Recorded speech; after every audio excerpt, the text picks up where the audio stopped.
Tatsunoko vs. Capcom is very, very Japanese. I mean, are you looking at the screen right now? There's rainbows, glitter, giant golden lighters that morph into the size of buildings and then kick Beautiful Joe in his spandex wearing butt. I feel like I shouldn't even be talking over this footage. I mean, this is gold. For those of you that aren't privy to the world of Tatsunoko vs. Capcom yet, Capcom's latest installment is the true successor to Marvel vs. Capcom. We've seen some fun entries in the Capcom vs. series in the past, but this is what I would consider to be the purebred of the group. Alright, right now you're probably wondering what I'm on and attempting to fathom just how this blur of spastastic action could be a purebred of anything, right? Well, it is.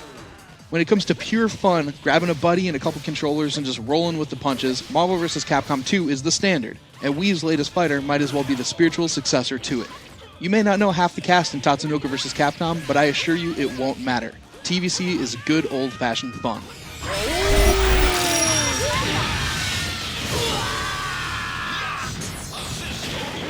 Most people, myself included, thought Tatsunoko vs. Capcom would never hit the US shelves, and for good reason. Do you have any idea who these guys are? Because I didn't, not before diving into the roster and reading up on a little Japanese anime history. Tatsunoko isn't a well-known brand here, and for that reason, the game was thought to be doomed to a Japan-only release. Well, surprise, surprise, it's here, and it rocks.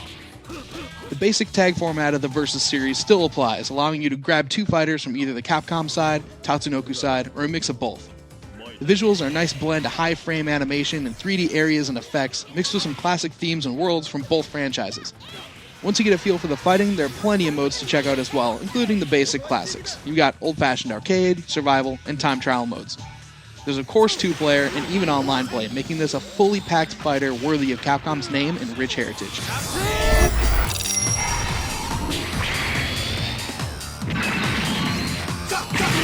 Now I could go on and on about how this is a more well-tuned fighter than even the Japanese release, giving details on the crossover system, mega crushes, and baroque combos, but it won't matter.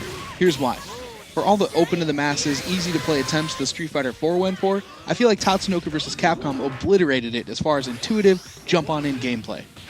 It's a 3-button fighter, and while there's plenty tucked away like the abilities and techniques I just mentioned, they honestly won't matter for a lot of people.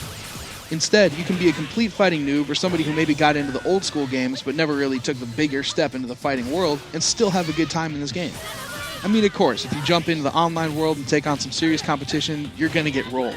But getting the basics is simple, and the style, music, and overall flow of the game is just going to keep you pumped from match to match. You know, it happens every single time. People dig fighting games, but they never play them. Well, this is a fighting game you're going to want to play again and again, and that's a huge achievement. Once you do get into it, yeah, there are plenty of ways to deepen your experience. Not only is online a blast, there's even a new US exclusive 4-player shooter that's deep enough to be its own WiiWare download.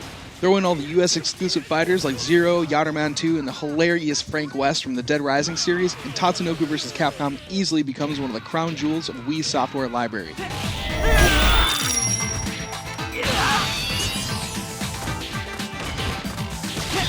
What an incredible surprise for a game that shouldn't have even seen the light of day outside of Japan. Fans begged for it, and Capcom delivered in a huge way. Sure, there could always be more modes or fighters, and yeah, people are going to have to get over the fact that they don't know half the roster from the outset, but there's no denying Tatsunoko vs. Capcom's rightful place at the top. As far as I'm concerned, this is the first worthy Capcom fighter on a Nintendo platform since Super Street Fighter II on Super NES, and it's good to have this level of quality back. To check out my full written review, head on over to IGN.com. Now bring in that snazzy new logo.